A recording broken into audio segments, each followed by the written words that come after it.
también envió a su Hijo en semejanza de carne de pecado. En semejanza de pecado, pero no en pecado, porque Cristo Jesús no estuvo en pecado, ¿verdad?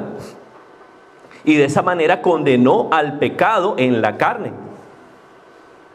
Y luego el versículo 4 dice, para que la justicia de la ley se cumpliese en nosotros. Sin Cristo Jesús, por nuestros propios medios, no íbamos a poder cumplirlo, pero de alguna manera Cristo Jesús, Él sí lo hizo. La justicia de la ley se cumplió por medio de Él. Y luego también la palabra dice que no andamos conforme a la carne, sino conforme al Espíritu. Esa parte está bien importante yo también, mis hermanos, porque Cristo Jesús murió por nosotros. Cristo Jesús cubrió nuestros pecados. Pero la palabra también nos habla allí de que nosotros no andamos conforme a la carne, sino conforme al Espíritu. Cristo nos dio la salvación, hermano, pero nosotros debemos también, ¿verdad?, mantenernos en los caminos del Señor, lo que hablaba el hermano Francisco en la bienvenida, ¿verdad? El hermano decía que la senda de Cristo Jesús es una senda angosta, es una senda difícil. Y eso precisamente es lo que se conoce como el Espíritu, andar en el Espíritu. Y lo contrario es el mundo, es andar en la carne, ¿verdad? Hermano, una de las consecuencias que tuvo el pecado de Adán desde el comienzo, desde la creación, eso lo estudiábamos en la célula, lo hemos estado viendo en las 2 últimas semanas, fue, ¿verdad?, la muerte. La muerte, pero no se entienda solamente como la muerte física, también muerte de otro tipo, la muerte espiritual también y la muerte moral. Y esa muerte moral habla o se refiere a lo que es la pérdida de la inocencia de la persona. Esa inocencia que Adán y Eva tenían al principio. Desde que Adán pecó, esa inocencia se rompió, esa inocencia se perdió. El hombre abre los ojos, el hombre empieza a darse cuenta de muchas cosas y a poner su deseo, sus propios deseos por encima de la voluntad de Dios. Y eso no es otra cosa que el pecado. El pecado es poner la voluntad de uno por encima de la voluntad de Dios. Cuando hacemos eso estamos pecando. Amén. Entonces, esa habla un poco también de dónde viene todo eso de los deseos de la carne. Vamos otra vez ahí a Romanos 8.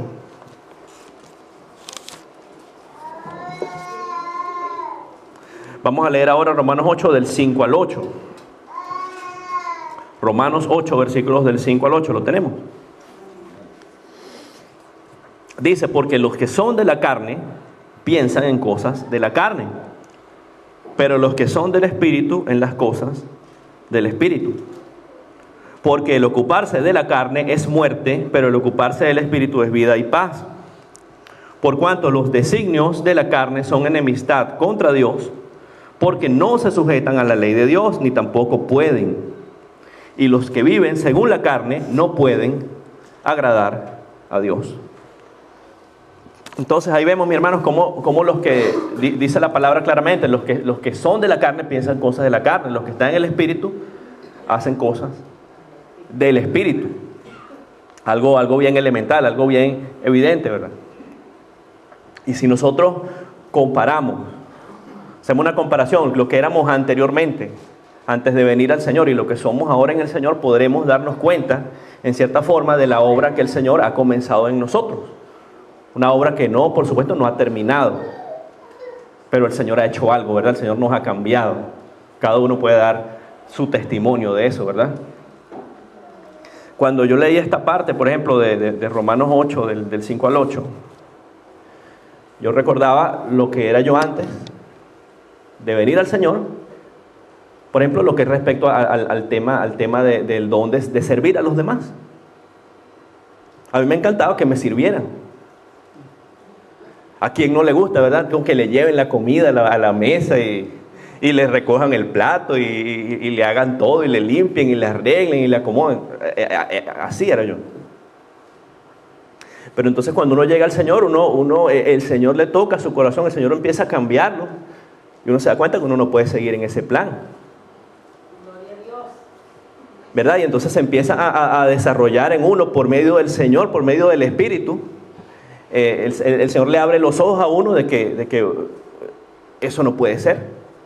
Que uno en lo que puede uno tiene que ayudar, ¿verdad? En la iglesia, en la casa donde uno esté, ¿verdad?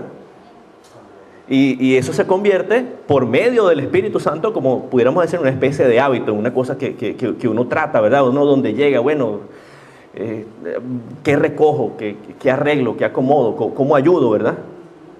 Y esa es la obra del Señor. Por ejemplo, esa es la obra del Señor. En la carne, sí, todo para mí, ¿verdad? Sentado con mis pies así. En el Espíritu no tiene que ayudar, ¿verdad? Amén. Entonces, esa es parte de la obra del Señor. El Espíritu Santo mora en nosotros y el Espíritu Santo va obrando en distintas facetas de nuestra vida. Esa es la vida en el Espíritu. El Espíritu Santo, por ejemplo, nos redarguye, como decíamos antes, ¿verdad? Cuando hemos pecado, cuando estamos haciendo algo que no es correcto ante los ojos de Dios. El Espíritu Santo nos da fuerza para seguir adelante en la palabra también. Porque en la carne, cuando la reacción natural, cuando las cosas no van bien, ¿cuál es? Uno se quiere alejar de Dios, ¿verdad? Cuando todo marcha bien, gloria a Dios. Cuando las cosas van mal ahí, bueno, entonces en la carne uno lo que quiere es salir corriendo. Pero el Espíritu Santo le indica a uno que uno tiene que seguir en los caminos del Señor, ¿verdad? También. Para vivir una vida de acuerdo a la palabra también. Anteriormente en el mundo, ¿qué hacía uno? No hacía lo que a uno mejor le pareciera. En todos los aspectos. Bueno, están pasando algo por la televisión. Una película bien mala, bien... Bueno, yo la quería ver, la veo, ¿cuál es el problema? Pero en el Señor no podemos hacer eso. El Señor nos abre los ojos, el Señor nos redarguye de que no podemos seguir haciendo lo que hacíamos antes. Recuerdo, por ejemplo, antes de venir al Señor, esas películas de zombies. Eso a mí me encantaba, eso era una cosa que yo las veía todo el tiempo. La pregunta es, ¿eso va de acuerdo a la palabra del Señor? No, ¿verdad? Entonces un hijo de Dios no puede ver esas cosas, por ejemplo. Esas películas ¿cómo se llama? De los simios, del planeta de los simios. Y yo era fanático de eso también. Y eso era una cosa que, hermano, hermana, una atadura del diablo, porque yo veía esas películas y tenía pesadillas todo el tiempo. Eso era una cosa recurrente. Y le decía a mi esposa, mira, oye, tuve esta pesadilla, y pasaba una y otra vez, y otra vez, y otra vez, con esa película de los fulanos simios, eso. Y cuando llegué al Señor, el Señor muestra, ¿verdad?, cosas que uno no puede seguir haciendo. Yo dejé de ver eso y gloria a Dios, las pesadillas se fueron para siempre. Gloria a Dios. Y cosas por el estilo. Así el Señor nos va dirigiendo. Hermano, también al comienzo de la predicación, ahí en el versículo 14, Romanos 8:14, leíamos un versículo que dice, porque todos los que son guiados por el Espíritu de Dios, estos son hijos de Dios. Entonces, esa es otra cosa, hermanos, que nosotros debemos tener muy en cuenta. Tenemos que estar bien seguros de eso. Nosotros somos hijos de Dios y el Espíritu Santo mora en nosotros. Nosotros somos templo del Espíritu Santo. ¿Cuántos lo creen? Amén. Así es. Entonces, el Espíritu Santo mora en nosotros. ¿Desde cuándo? Desde que aceptamos al Señor, desde que entregamos nuestra vida a Cristo. Desde ese instante, de ahí en adelante, el Espíritu Santo mora en nosotros. Vamos a ver qué dice la palabra en Juan 14.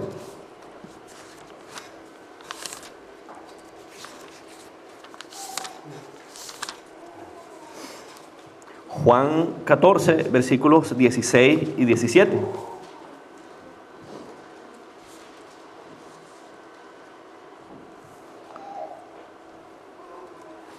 ¿Lo tenemos?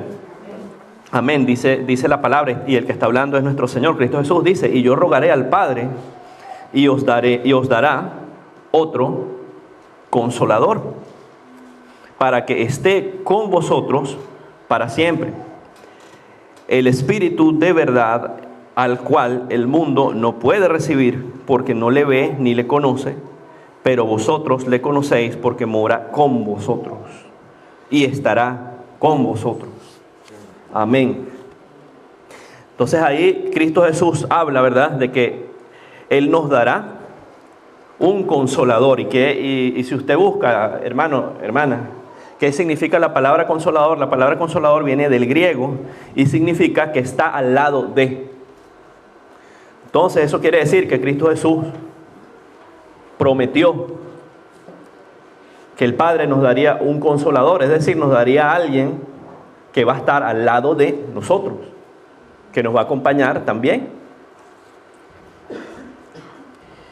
Y el versículo 17 dice: ese Espíritu al cual el mundo no puede recibir, porque no lo ve ni le conoce. Pero nosotros, nuestros ojos han sido abiertos, y nosotros sí le conocemos. Después la palabra dice: porque mora con vosotros y está con vosotros, estará con vosotros. Y esa es la realidad nuestra. El Espíritu Santo mora en nosotros. Esa es una realidad. El Espíritu Santo está dentro de nosotros. Otros versículos, hermanos, también dan testimonio de que el Espíritu Santo mora en nosotros. El Espíritu Santo está en nosotros. Vamos a ver Romanos 8:9.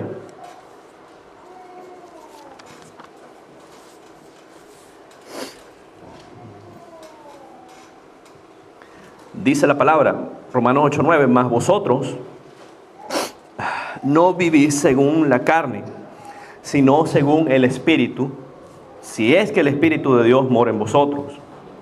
Y si alguno no tiene el Espíritu de Cristo, no es de Él. Entonces la palabra dice, ¿verdad? Nosotros que no vivimos según la carne, sino el Espíritu, si es que el Espíritu de Dios mora en vosotros. Pero si alguno no tiene el Espíritu de Cristo, entonces no es de Él. Gloria a Dios, nosotros tenemos el Espíritu de Cristo, ¿verdad? Gálatas 4:6.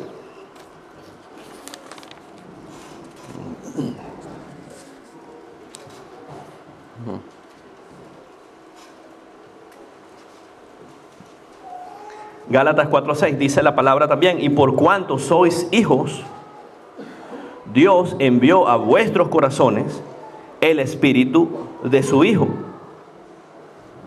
el cual clama: Abba Padre.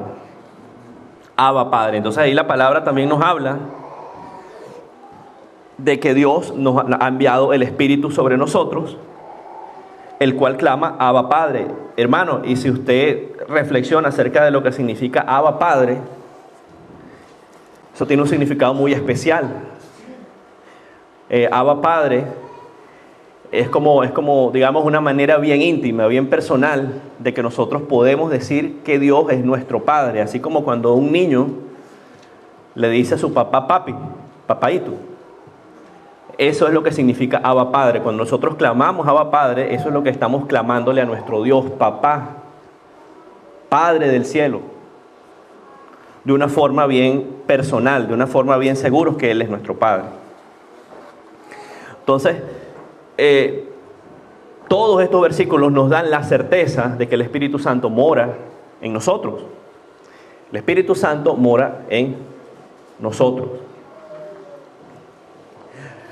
Ahora una aclaratoria. El hecho de que el Espíritu Santo more en nosotros, eso no quiere decir que el Espíritu Santo va, como pudiéramos decir, de alguna manera, usurpar nuestra voluntad. El Espíritu Santo mora en nosotros, el Espíritu Santo nos habla, nos redarguye, pero a fin de cuentas nosotros mismos somos los que tenemos las acciones, tenemos la voluntad sobre nuestras acciones. No sé si me explico, ¿verdad? Si hay una persona que, por ejemplo, viene y hace algo. No, yo agarré y le dije esto y otro al hermano y le dije esto y aquello, porque el Espíritu me lo dijo. Yo estaba guiado por el Espíritu. No sea mentiroso. Eso usted lo hizo por usted mismo. El Espíritu no lo dirigió a que hiciera eso. Fue decisión suya. Entonces, caso contrario, ocurre, por ejemplo, cuando es una posesión demoníaca. Cuando un espíritu inmundo toma control del cuerpo de una persona, ahí ese espíritu inmundo literalmente toma control de la vida de la persona. Vamos a ver, por ejemplo, Lucas 8, del 27 al 29.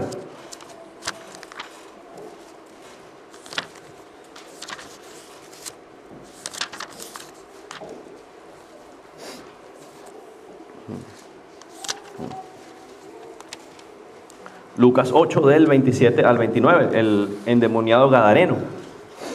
Dice la palabra. Al llegar Jesucristo de Nazaret, al llegar él a tierra, vino a su encuentro un hombre de la ciudad, un endemoniado, desde hacía mucho tiempo, y no vestía ropa, ni moraba en su casa, sino en los sepulcros.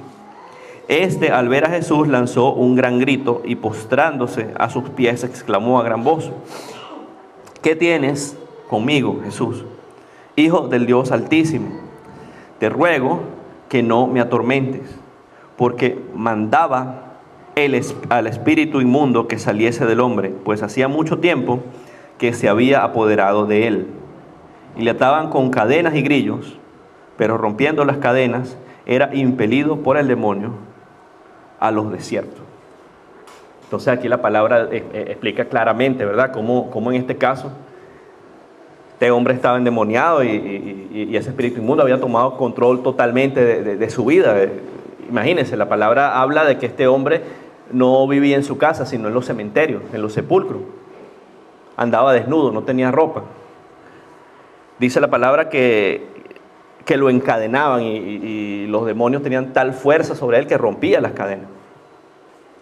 Entonces esto es lo que hace un demonio, pero el Espíritu Santo no mora así. El Espíritu Santo no actúa sobre nuestra vida de esa forma. El Espíritu Santo nos redarguye, nos habla, pero no toma nuestra voluntad. Es nuestra decisión a la final si obedecemos o no. Amén.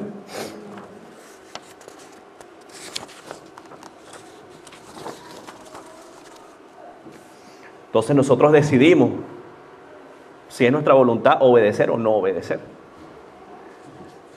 Así, hermanos, como nosotros hemos decidido, como nosotros, digamos, estamos haciendo un esfuerzo por andar por los caminos del Señor, como decía mi hermano Francisco al comienzo, andar por esa senda antigua, ¿verdad? Hemos tomado esa decisión de vida, que dicho sea de paso no es fácil, pero lo hemos decidido nosotros, ¿verdad?, en el nombre del Señor.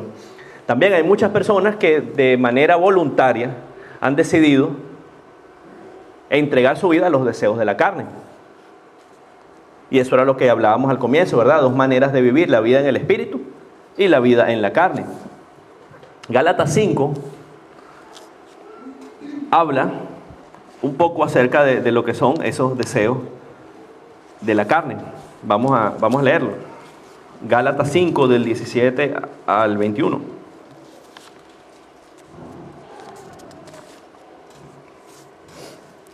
¿Lo tenemos? Amén. Gálatas 5 del 17 al 21 dice la palabra: porque el deseo de la carne es contra el espíritu, y el del espíritu es contra la carne. Y estos se oponen entre sí, para que no hagáis lo que quisierais. Pero si sois guiados por el Espíritu, no estáis bajo la ley. Y manifiestas son las obras de la carne, que son adulterio, fornicación,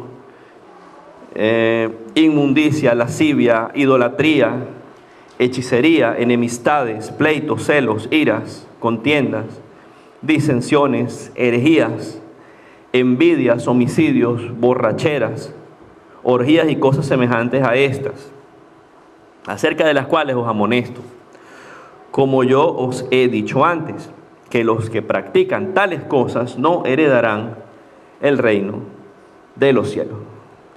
O sea, aquí la palabra nos da, digamos, un compendio, nos da una lista de varias cosas, ¿verdad?, que no le agradan al Señor, de varias cosas que describen muy bien las obras de la carne, ¿verdad? Adulterio, fornicación, inmundicia, etcétera, etcétera. Ahora, por lo contrario a las obras de la carne, lo vamos a encontrar si seguimos leyendo ahí en Gálatas 5. Si leemos un par de versículos más, 3 versículos más, si leemos Gálatas 5 del 22 al 24, vamos a encontrar que la palabra nos habla del fruto, o los frutos del Espíritu. Veamos, lo dice la palabra ahí de Dios, Gálatas 5 del 22 al 24. Mas el fruto del Espíritu es amor, gozo, paciencia, benignidad, bondad, fe, mansedumbre, templanza. Contra tales cosas no hay ley.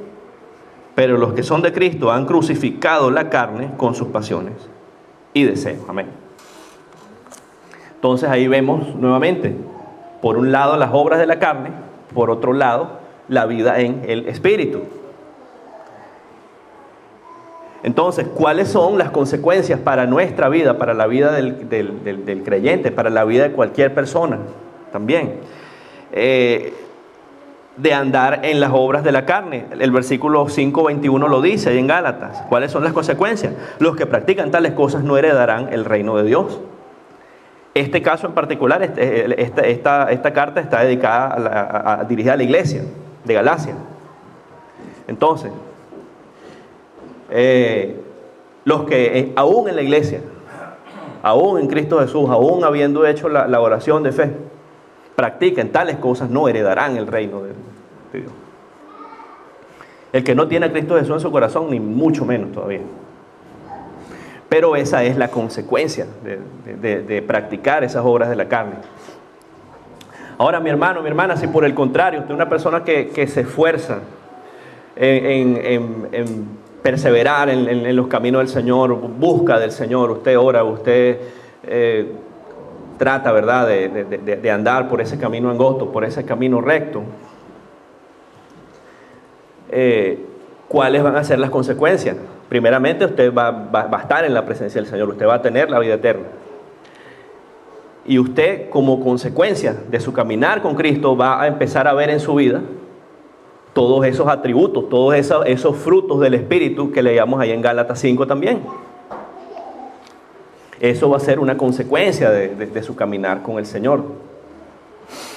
Entonces vamos a ver cada uno de ellos. Por ejemplo, la palabra nos habla, en primer lugar, el primer fruto es el amor.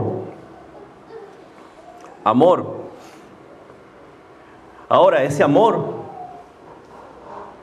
es diferente, por ejemplo, al amor que siente un hombre por una mujer, a un amor de pareja, un amor de atracción. Ese no es el amor que se refiere aquí la palabra. El amor que se refiere aquí la palabra es un tipo de amor, llamémoslo así, que proviene de la palabra griega ágape. Es un amor desinteresado, es un amor que busca el bien de los demás sin esperar nada a cambio. Y ese es el amor que siente el Señor por nosotros, por sus hijos. Cristo Jesús murió por nosotros por amor. Cristo Jesús es Dios. Cristo Jesús dio su vida por nosotros, desinteresadamente. La salvación es por gracia, mi hermano. Entonces ese es el amor de que habla aquí Gálatas 5. Y gloria a Dios que, por ejemplo, en mi caminar con Cristo, mi hermano, ese es el amor que yo he podido ver en muchos de mis hermanos.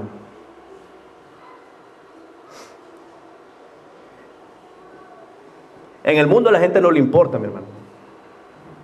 En el mundo cada quien va por su lado, como dicen. Cada quien que viva su vida, bueno, arréglesela como pueda. Hermano, pero qué bonito es que en el Señor usted viene y habla con un hermano, le cuenta algo que está pasando. Y usted siente cómo ese hermano en su corazón le duele, se preocupa por lo que usted está sintiendo, por lo que está pasando. Hermano, me está pasando esto, lo otro. Bueno, hermano, haga aquí, haga allá, ¿por qué no hace esto? Esto puede ser una solución para su problema, averigüe, investigue. A veces viene una persona y le dice, no, hermano, mire, el Señor me ha puesto a orar por usted, sabe, tengo semanas orando por usted. Ese es el amor. Ese es el amor de los frutos del Espíritu. Y ese es el amor que habla la palabra también en Corintios 13. ¿Verdad? ¿Lo recuerdan? Primera de Corintios 13, vamos a leerlo. Seguro que todos lo hemos leído, ¿verdad? Pero siempre es bonito, vale la pena recordarlo. Vamos a ver ahí Primera de Corintios 13, del 4 al 7. Primera de Corintios 13, del 4 al 7, dice la palabra. El amor es sufrido, es benigno. El amor no tiene envidia. El amor no es jactancioso, no se envanece. No hace nada indebido, no busca lo suyo. No se irrita, no guarda rencor, no se goza de la injusticia, mas se goza de la verdad. Todo lo sufre, todo lo cree, todo lo espera, todo lo soporta. Ese es el amor del Señor. Ese es el amor del Señor. Seguimos, Gálatas 5. Nos habla primeramente del amor, lo acabamos de ver. Ahora nos dice el gozo. El gozo, si usted le dice a una persona del mundo, usted le dice la palabra gozo, ¿qué va a pensar esa persona? Vamos a gozar, vámonos a la fiesta, a los bailes. Y eso, por supuesto, no es el gozo que habla aquí la palabra, es algo totalmente diferente, ¿verdad? Este gozo se refiere, por supuesto, a un estado, una condición de alegría, pero que va a ocurrir en nuestra vida, en nuestro corazón, producto de la gracia, del amor, de las promesas de Dios. Es un gozo que no es de la carne, es un gozo que no viene por la fiesta, es un gozo que no viene porque alguien tenga mucho dinero, es un gozo que no viene de que a alguien todo le salga bien, es un gozo que viene del Señor. Mario, yo les cuento algo que me pasó esta semana, que se acabó. Esta semana yo venía saliendo del trabajo. Esta semana fue bien estresante en el trabajo también, varias cosas allí, bastante estrés, y a lo último uno termina el día bien cansado, uno llega así, ¿verdad? Todo cabizbajo así. Entonces yo me iba a montar en el carro y miro hacia el cielo así y veo un cielo bien bonito, un cielo precioso. No sé si usted lo habrá visto en las tardes, que el cielo se pone como rosado con azul, pero hermano, una cosa bella, una cosa espectacular. Y yo me quedé viendo eso y no lo entiendo como que sí, el cielo para uno relajarse, no. O sea, lo que le quiero decir con esto es que yo me quedé pensando, wow, gloria a Dios. Ese Dios que puso ese cielo tan bonito ahí, ese Dios es mi Padre. Wow, nada más y nada menos, ese Dios es mi Padre. Y me monté en el carro y iba camino para la casa, pensando. Y empiezo a escuchar una alabanza bien bonita. Y el estado de ánimo me cambió. Meditando ahí, pensando en la alabanza, en la gloria, en el poder del Señor. Eso es el gozo. Eso es el gozo. ¿Verdad? Un sentimiento que viene del Señor. Amén. La paz. Fíjense, la paz. La paz en el mundo, usted le va a preguntar a alguien también que le dice, bueno, la paz, que no haya guerra. ¿Estamos en paz? Sí, ¿por qué? No, porque no hay guerra. Una definición así bien básica. Ahora, esta paz que nos habla la palabra aquí, lo que se refiere es un estado de tranquilidad que ustedes, que todos sentimos en nuestro corazón, basado en la certeza, en la tranquilidad de que todo está bien con Dios. Esa es la paz. Esa es la paz. Las cosas están difíciles, sí, las cosas están difíciles. Hay problemas, hay situaciones, sí, las hay. Pero nosotros estamos bien con el Señor y hay paz en nuestro corazón. Esa es la paz. Vamos a ver Filipenses 4, del 6 al 7.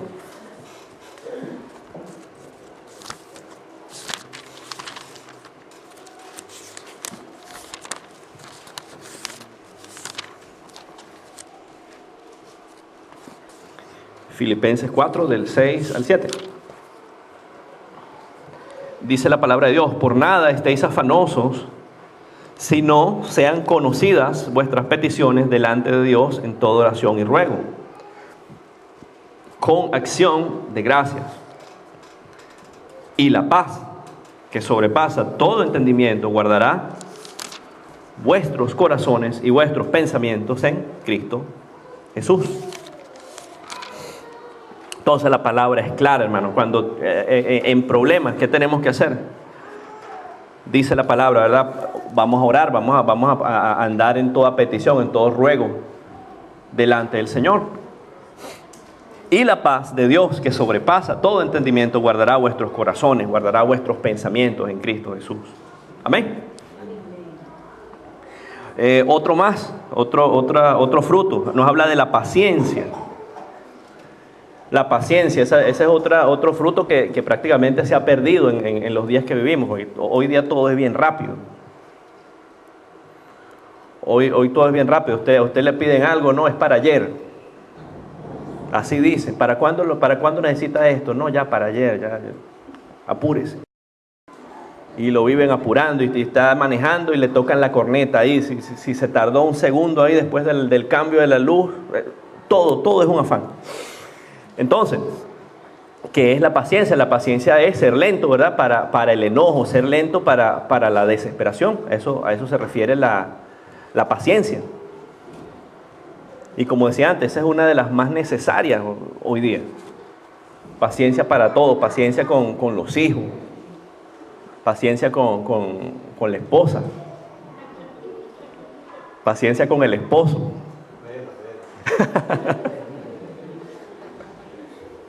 Paciencia en el trabajo, ¿verdad? Entonces, ese es uno de los dones más necesarios.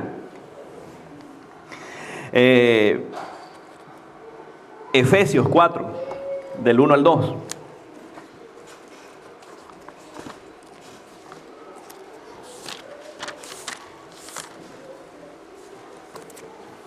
Efesios 4, del 1 al 2. Yo pues, preso en el Señor, os ruego que andéis como es digno de la vocación con que fuisteis llamados, con toda humildad y mansedumbre, soportándonos con paciencia los unos a los otros. Soportándonos con paciencia los unos a los otros. Soportándonos con paciencia.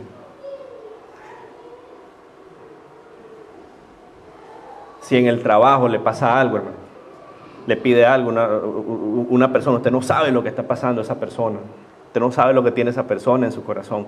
En la iglesia usted no sabe lo que tiene el hermano. Entonces la palabra nos llama a eso, a tener paciencia también. Seguimos, vamos con benignidad. Benignidad. ¿Qué quiere decir? Fíjense, no querer ofender ni causar dolor a nadie.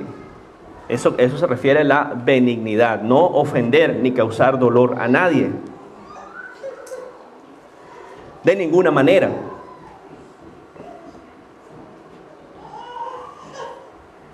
Hermano, y no sé por qué, pero cuando en esta parte de la predicación haciendo esto, lo que el Señor me ponía en mi corazón respecto a este tema de la benignidad. Era como una exhortación, hermano. Dios sabrá, ¿verdad? A hablar con cuidado, hermano. Me explico. Hermano, si usted sabe que hay un tema, si usted sabe que hay algo, que una pregunta, algo que le puede causar malestar a su hermano, en el amor de Cristo no se lo haga, no le pregunte, no le diga, no le hable. Eso era lo que el Señor me ponía, no sé por qué. Pero eso era el llamado a no perturbar, a no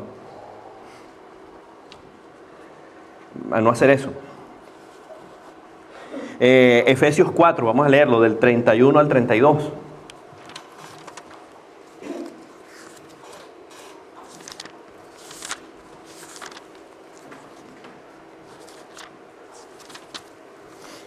Efesios 4, del 31 al 32, dice la palabra. Quítese de vosotros toda amargura, enojo, ira, gritería y maledicencia y toda malicia. Antes, sed benignos unos con otros, misericordiosos, perdonándonos unos a otros, como Dios también os perdonó a vosotros en Cristo. Entonces, esa parte de la Biblia, mi hermano, en la Reina Valera tiene como un subtítulo que dice la nueva vida en Cristo. La nueva vida en Cristo. Y entonces, precisamente, todas esas cosas que acabamos de leer allí se refieren a eso, a la nueva vida en Cristo, cómo tenemos que vivir en Cristo. Entonces, por ejemplo, dice la palabra, quítese de vosotros toda amargura, toda rabia, todo enojo, toda ira.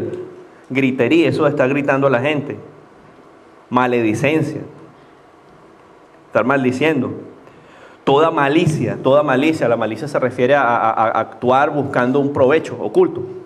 Entonces, todas esas cosas, quítese de vosotros. Entonces, antes, ser benignos unos con otros. ¿Qué era benignidad? No querer ofender a las personas. ¿Verdad? Ser benignos unos con otros, misericordiosos, perdonándonos, como también os perdonó a vosotros en Cristo. Amén.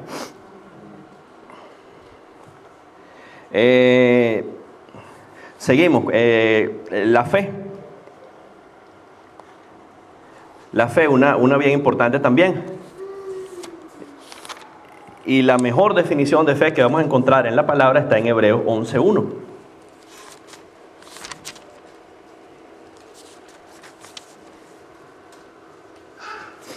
Hebreos 11:1.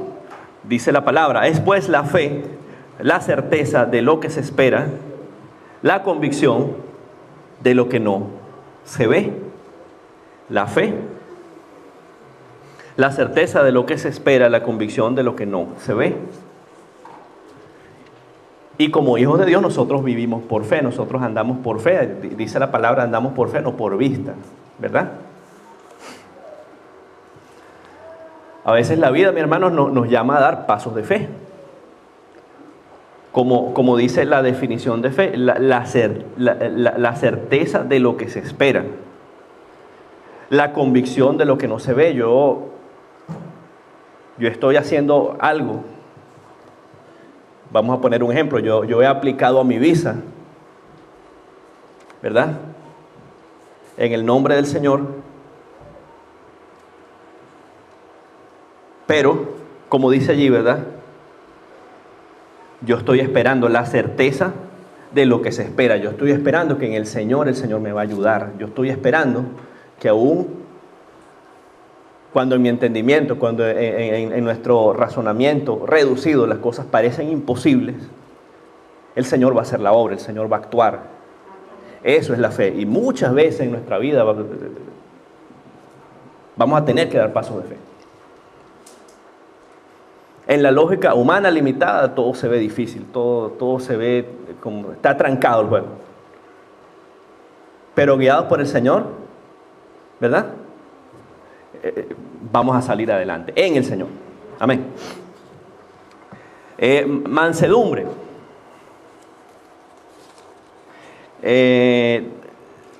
Mansedumbre. Dice la capacidad de mantener la calma, ¿verdad? Ante una ofensa. La capacidad de mantener la calma ante una ofensa. En la carne, ¿cuál es la respuesta natural ante una ofensa? Uno se molesta, ¿verdad? Uno se molesta.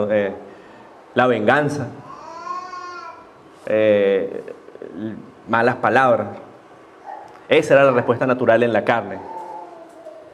En el Señor, ¿qué tenemos que hacer? Mansedumbre. Si ha pasado algo, si yo he sido víctima de una injusticia, lo que sea, Dios es justo. Hermano, esperen en el Señor que Dios va a hacer la obra. Esperen en el Señor que Dios le va a hacer justicia. Amén. Segunda de Timoteo 2.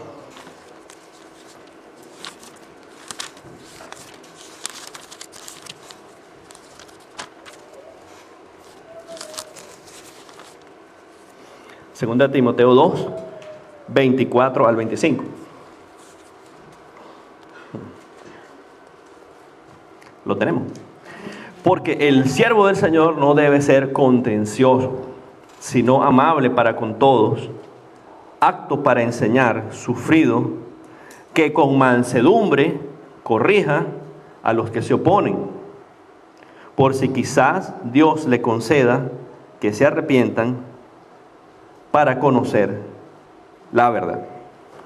Entonces fíjense lo que nos llama allí la palabra. El siervo del Señor, el Hijo de Dios, no puede ser contencioso, no puede estar en esa contienda, en ese espíritu de pelea. Por el contrario, amable para con todos. Habla allí, acto para enseñar, para enseñar la palabra, acto para ayudar también. Sufrido, lo que veíamos antes un poco en la parte del amor, ser sufrido, preocuparse, ¿verdad? Sentir una preocupación genuina, verdadera por los demás. Y que con mansedumbre corrija a los que se oponen. En el mundo, la respuesta natural, contencioso. En el Señor, la respuesta natural, mansedumbre. Amén.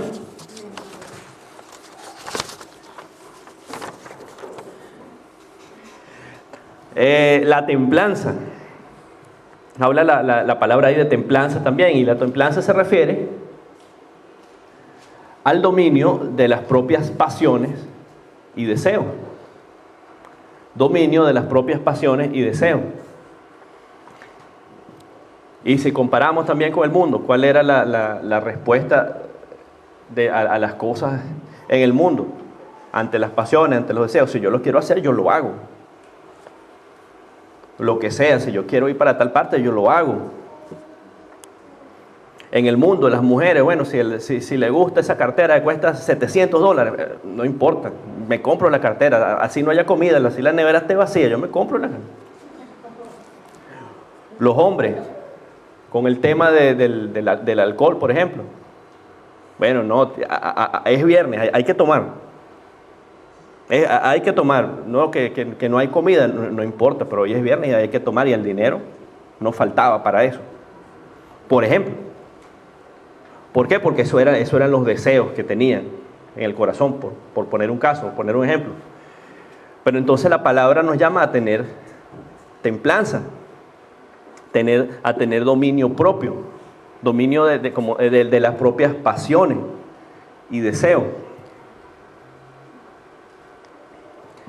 En Proverbios, no recuerdo el versículo, dice la palabra, ¿verdad? Que el hombre que no puede controlar sus emociones, que le da rienda suelta, ¿verdad? A sus emociones, es como una ciudad sin muralla, es como una ciudad sin protección.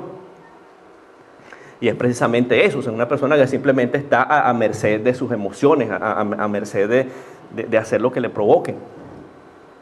Y en Timoteo también la palabra nos dice, ¿verdad? Que Dios no nos ha dado un espíritu de temor, sino que nos ha dado un espíritu de amor y de dominio propio, ¿verdad? Amén. Entonces, Eso es la templanza, eso se refiere a la templanza en nuestra vida, como hijos de Dios. Entonces, eso que acabamos de ver son los frutos del Espíritu. Cuando nosotros dejamos que el Espíritu obre en nuestra vida, cuando el Espíritu actúa en nuestra vida, todo eso se comienza a reflejar en nosotros. Ya vamos a terminar. Para terminar, vamos a ver Juan 15, versículos del 1 al 4.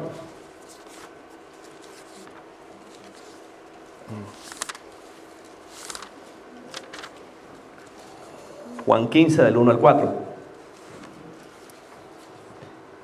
Dice la palabra: yo soy la vid verdadera y mi Padre es el labrador. Todo pámpano que en mí no lleva fruto, lo quitará, y todo aquel que lleva fruto lo limpiará para que lleve más fruto. Ya vosotros estáis limpios por la palabra que os he hablado. Permaneced en mí y yo en vosotros. Como el pámpano no puede llevar fruto por sí mismo, si no permanece en la vid, así tampoco si no permanecéis en mí. Hermano, y este versículo simplemente es un recordatorio, ¿verdad? Para cerrar toda la palabra que hemos visto la tarde de hoy. Un recordatorio de que los dones vienen del Señor, los dones espirituales vienen del Señor, no es algo natural en nosotros. Los dones no es porque nosotros somos buenos, los dones no es porque nosotros somos especiales. Los dones son porque vienen del Señor. Si somos fructíferos es porque el Señor lo ha decidido así. El Señor nos ha dado dones a cada uno de nosotros. Y eso dice la palabra ahí en Juan 15. ¿Verdad? Cristo Jesús se compara a sí mismo, ¿verdad? Con la vid, con la mata de uvas. Y el Padre, Dios Padre, es el labrador. Entonces dice la palabra: todo pámpano, el pámpano son las ramas, ¿verdad? De la planta de uva. Todo pámpano que en mí no lleva fruto, lo quitará el labrador, el Padre lo quitará, lo cortará. Y todo aquel que sí lleva fruto, lo limpiará para que lleve más fruto. El que es fructífero en el Señor le dará más. Ya vosotros estáis limpios por la palabra que os he hablado. Luego dice: permaneced en mí y yo en vosotros. El llamado es a permanecer en el Señor. Como el pámpano no puede llevar fruto por sí mismo si no permanece en la vid, ¿verdad? Si la ramita no está pegada a la mata, ¿cómo va a producir los frutos? ¿Verdad? Así tampoco vosotros si no permanecéis en mí. Entonces, si no permanecemos en el Señor, ¿cómo vamos a dar esos frutos? ¿Cómo vamos a vivir esa vida en el Espíritu? ¿Cómo se va a reflejar en nosotros? ¿Estamos de acuerdo? Amén. Amén. Entonces, bueno, esa es la palabra de hoy. Gloria a Dios. Bendito sea el Señor. Lo dejamos con mi hermano.